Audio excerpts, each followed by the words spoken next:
السلام علیکم ناظرین، ایچ آر نیوز سے میں ہوں اسد الرحمان اور اس وقت میں موجود ہوں گکھڑ میں۔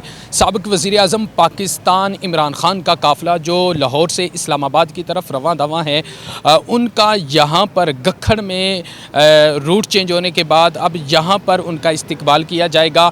اور ناظرین میں آپ کو یہ بھی بتاتا چلوں کہ جو پہلے گجرانوالہ سے ڈسکا، سیالکوٹ پھر وزیر آباد کی طرف جانا تھا، وہ جو ان کا پلان ہے وہ کینسل ہو چکا ہے۔ اب اسی جگہ گکھڑ میں جس جگہ پر میں موجود ہوں، یہاں پر آپ میرے بیک پہ انتظامات بھی دیکھ سکتے ہیں۔ یہاں پر انتظامات بھی ہو رہے ہیں۔ سیالکوٹ، ڈسکا اور گکھڑ کی جو قیادت ہے اور یہاں کے جو عوام ہے، کارکنان ہیں، وہ یہاں پر خان صاحب کا استقبال کریں گے، ان کی آزادی مارچ کا استقبال کریں گے۔ ابھی میرے ساتھ گکھڑ کے جو پاکستان تحریک انصاف کے نائب صدر ہیں نوید صاحب، وہ موجود ہیں۔ آئیے ہم ان سے بات کرتے ہیں۔ السلام علیکم جی وعلیکم السلام سر۔ سب سے پہلے مجھے یہ بتائیے گا کہ خان صاحب یہاں پر آ رہے ہیں، استقبال کی تیاری ہو رہی ہے، لیکن یہ بتائیے گا کہ اب تک کتنی تیاری ہو چکی ہے؟ جی بسم اللہ الرحمن الرحیم۔ میں آپ ایچ اے آر نیوز آپ کا بہت مشکور ہوں کہ آپ لوگ یہاں تشریف لائے ہیں اور ہم کو تہہ دل سے یہاں پہ خوش آمدید کہتے ہیں۔ آپ نے پوچھے کہ تیاری کے حوالے سے یہاں پہ ہمارا جو خان صاحب کا لانگ مارچ آ رہا ہے آزادی کے حوالے سے، اسی حساب سے ہماری تیاری ماشاءاللہ تقریباً کمپلیٹ ہے۔ آج رات تک جو کچھ کمی بیشی ہے وہ دور ہو جائے گی، اور فلیکس وغیرہ یا آپ دیکھ رہے ہیں کہ سٹیج بھی ہمارا تیار ہے، اور گکھڑ کے غیور عوام بڑے بیتابی سے ان کا انتظار میں ہیں کہ خان صاحب کب تشریف لائیں اور ہم ان کا استقبال کریں، اور ہم انشاءاللہ تعالی پورے جوش و خروش سے ان کا استقبال کریں گے۔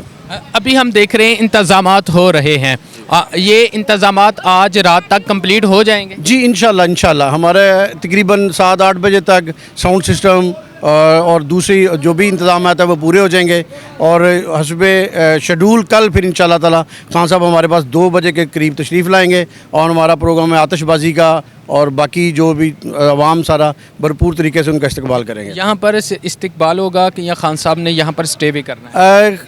ہمارے پاس جو اطلاعات ہیں وہ ہے کہ خان صاحب کا جو جلسہ ہے کل یہاں تک وہ آئیں گے، اور یہاں پہ انشاءاللہ تعالی عوام سے خطاب کریں گے، اور یہاں سے ہی پھر وائنڈ اپ کر لیں گے۔ پھر نیکسٹ تھرسڈے کو شاید یہاں سے شروع کریں گے اور وزیر آباد کی طرف اور گجرات کی طرف رواں دواں ہوں گے۔ اچھا، اس کے ساتھ ساتھ ہمیں یہ بھی بتا دیں کہ جو ڈسکا، سیالکوٹ اور سمڑیال کی جو عوام ہے، کیا وہ اسی جگہ پر آ کے استقبال کرے گی یا اس کے علاوہ بھی کوئی؟ جی ڈسکا، سیالکوٹ اور سمڑیوال سے جو ان کی قیادت ہماری عمر ڈار اور دوسرے ہمارے لیڈران ہیں، وہ بھی سب لوگ یہاں پہ آئیں گے اور یہاں پہ بھرپور طریقے سے استقبال کریں گے۔ وہ ہمارے ساتھ، ہمارے بھائی ہمارے ساتھ کھڑے ہوں گے۔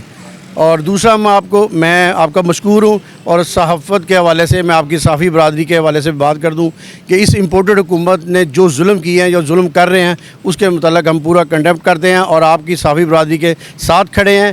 ارشد شریف کا جو نہتا قتل ہوا ہے، ہم اس کے لیے افسوس بھی کرتے ہیں، ان کے لیے دعا گو بھی ہیں، اور ہم ان کے اس مرڈر کو رائے گاہ نہیں جانے دیں گے، اور ہم خان صاحب کے ساتھ آزادی مارچ کے ساتھ انشاءاللہ تعالی اسلام آباد تک ان کے شانہ بشانہ ہیں، اور ہم ان کے سپاہی ہیں۔